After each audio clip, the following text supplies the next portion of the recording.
So I Googled Black Lives Matter, found their website, read it, and thought, oh, I'm not too keen on what I'm reading here. And I read things like defund the police, overthrow capitalism. That's right. And the craziest one was deconstructs the Western nuclear family. Yeah. They want to destroy the nuclear family. Yeah. And 20 years of my experience in this field tells me having a broken family and lack of fathers is the problem we have in society. That stems everything we have. You know this. I know this. Yeah. And the last thing I want is someone saying, let's break up the family even more. So I wrote a blog based on what they put. And I thought it was quite fair. I said, this is what they've put. And the last bit of the blog was, and in my experience, if we want to improve the lives of black people in the UK, these are my suggestions. Let's tackle knife crime. Let's really tackle female genital mutilation. And if we want to improve the lives of everybody, let's build some houses for people to live. There is that. And some people found that racist. Because inherently you criticised Black Lives Because Matter. I was a white person writing on a black group. Sacred Black Lives Matter. And that's the thing about Black Lives Matter, isn't it? That it's a very clever name. Brilliant name. Because, of course, Black Lives Matter. Yeah. But Black Lives Matter as a slogan or a phrase, all for it.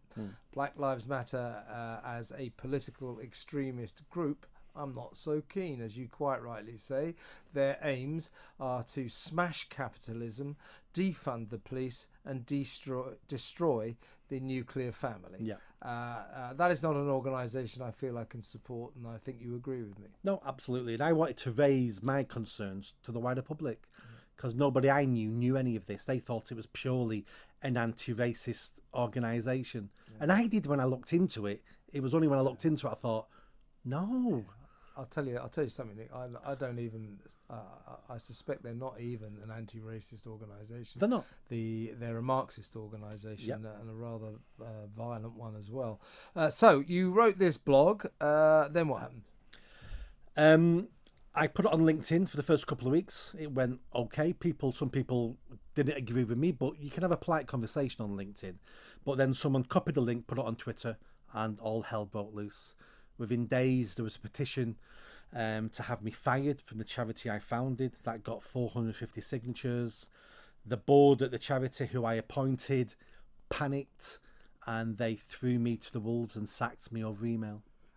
And what was the reason they gave you for sacking you? They didn't mention the article that I wrote. They mentioned bringing the charity in disrepute.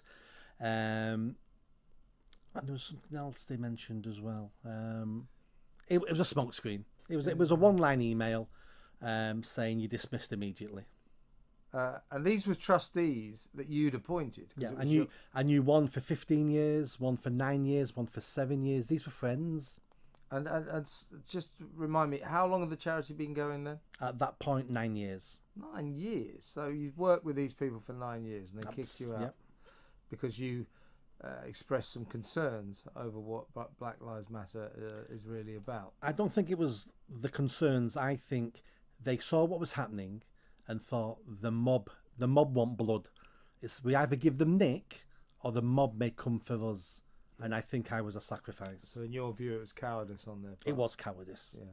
So pick up the story. What happened? You decided you weren't going to take this. So the first week, I did take it. I was a broken man the first week. It was only the second week I heard a little voice inside saying, "What are you doing? Fight back, stand up, brush yourself down." Yeah. This is the message I've been giving tens of thousands of kids over 2 decades. Don't be a victim.